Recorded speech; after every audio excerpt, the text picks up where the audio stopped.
Hi, Nursing 6818. We're into week number 12, and this is our last week of class. This week, we're going to tie things together with the impact of national and global health on individual health. Your objectives this week are pretty simple ones. It's gaining you an understanding of how national health perspectives, educational programs, and global ones actually come back and impact the health of individuals. Now, there's more to this than this, and you guys have had your policies course, so you understand that there are a lot of policies at the national level that impact your reimbursement as nurse practitioners. So, how do these come down in practice to be ones that you have to be aware of in order to work with and enact with your patients? So, going back to Healthy People 2020, some of those are located in them. Referring back to CMS or Medicare Medicaid, there are very specific initiatives that the government has put forward that must be met in order for there to be appropriate reimbursement that comes to the care provider. So, having an understanding of what these are and how they affect you is important. Your reading this week is not hard reading, it's actually quite simple, but all of it has to do with national or global health and disaster preparedness. Disaster preparedness is one of the elements that we as providers and just as nurses in general are seeing a much greater need for. If you think of all the disasters that have occurred, both natural and man made, including the mass shootings that have been occurring recently, all of these come down to needing resources and individuals to help. The help isn't just about the physical help for the people who are the victims of these disasters, but it's those that come afterwards, those that are mental health with the post traumatic trauma that occurs mentally that help is needed with. So, hopefully, the reading this week will give you guys a perspective of some of the elements. And just because you have a patient that may have been involved in that disaster, let's say it's here in Denver, and you happen to be working in Florida, people become affected by what occurs nationally and globally at a mental health level because it leads to increasing stressors. So you could see people in your office that weren't actual victims of the occurrence, but are secondarily victims because of how it affects them emotionally. So, a little blurb on policy and disasters for you to read on through.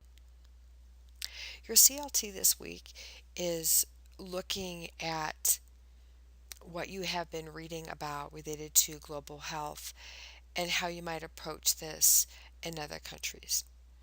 I want you to take a look at your local and city websites. You can actually go back to possibly your windshield survey that you did and see if you have any information there that you can pull forward. And then, how have you seen your preceptors utilize elements, concepts, theories that have been taught in this course actually in practice? And then identify to your peers a takeaway from this course and why it holds importance for you, and share that with your colleagues. Well, I'm not sure why that picture is there.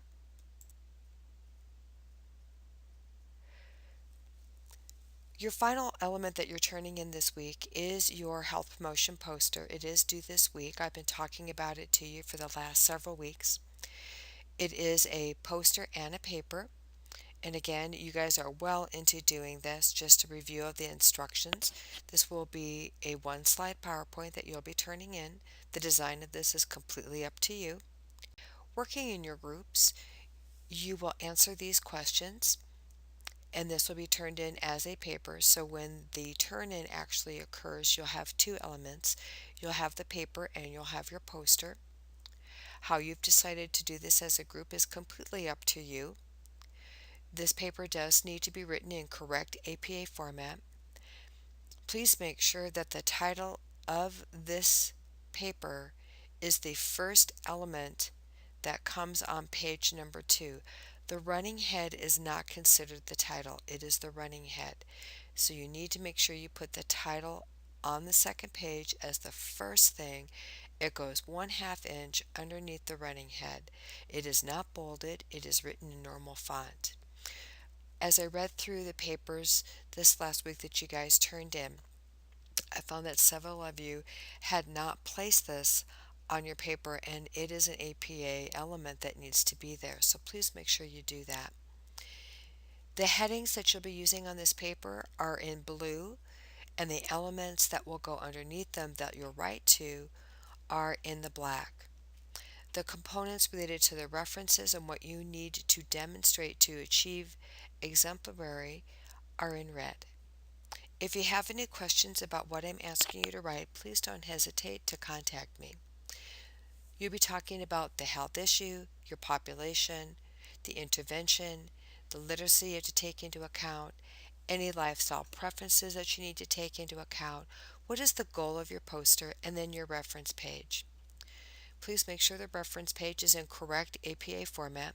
The reference page is double spaced. Please make sure that you have the correct formatting of how you write your references and that you are including in it your website that you are using. So the poster itself can be just about anything you want it to be. Make sure that the title is the first element that comes on your poster. Make sure that on your poster I'm able to identify the health issue and the significance of it. What target population are you going after? I should be able to see that quite easily by what you are bringing forward on your poster. What intervention do you want your individuals and your population to be looking at using, and why should they be using it? Clearly illustrate the benefit of this intervention to help with the health issue that you guys are addressing. Identify in the poster the outcome or how they will overcome barriers related to using or engaging in the intervention. And then provide a resource for them to be able to go to validate your information. The design element of your poster and the colors and everything are completely up to you, but it does need to be engaging. I have to be able to see these elements without a lot of conjecture on my part or inference where you inferred it but you don't clearly state it. So it does really need to be very clear. Remember that simple is sometimes much easier to do and get to meet these objectives than making it more complex. And I leave this for you. May you be proud of the work you do, the person you are, and the difference that you are making in becoming a nurse practitioner. You guys have provided an amazing amount of exemplary work in this course. Your engagement and your conversations with each other, the depth of your conversations in your CLTs have been absolutely amazing. And from it, you've allowed me to learn about who you are and what you are bringing into the profession of a nurse practitioner. Each of you individually is a person who brings great talent, dedication, compassion, caring, wisdom, and insight that you will help to deliver to others and to patients and make a difference in this world as an outstanding provider. Thank you for allowing me to be part of your journey. I look forward to reading your posters. Have a great week, and I hope to see you all in the future in person.